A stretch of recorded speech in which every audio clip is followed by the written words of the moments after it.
حسین نے بار بار تقریر کی۔ زرا جانتے ہیں کیوں پہنائی جاتی ہے؟ زرا اس لیے پہنائی جاتی ہے تاکہ خدا نہ کرے گھوڑے سے اگر کوئی سپاہی زمین پہ گر جائے تو گھوڑے کی ٹانگوں کا اثر اس کے جسم پہ نہ ہو۔ حسین بار بار زرا پہنا رہے ہیں لیکن قاسم کو زرا نہیں ہوتی۔ ارے تڑپ کے قاسم کہتے ہیں میرے چچا، ارے قاسم کو زرا کی ضرورت نہیں ہے، جانے دو، اس لیے کہ میں نے اماں سے سنا ہے تیرے بابا کا جنازہ تیروں سے جلدی تھا۔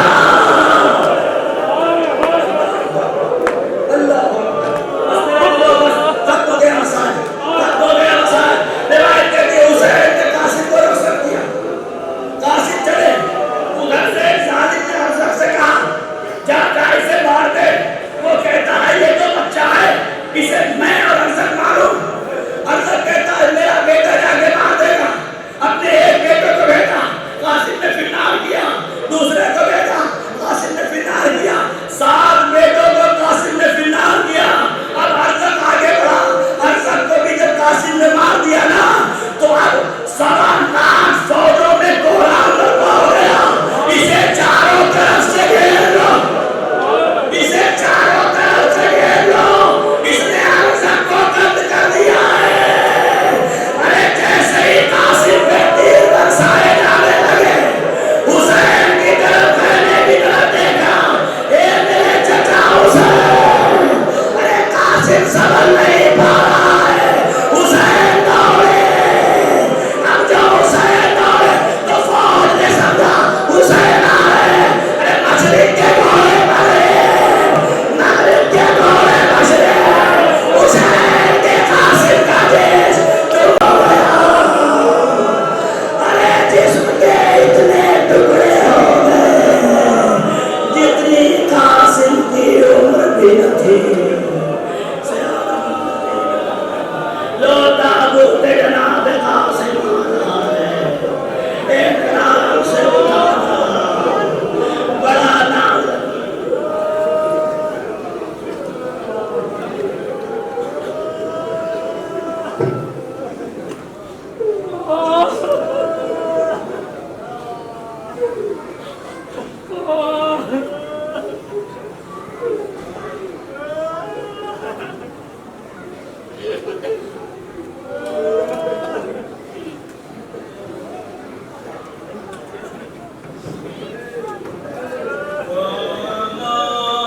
No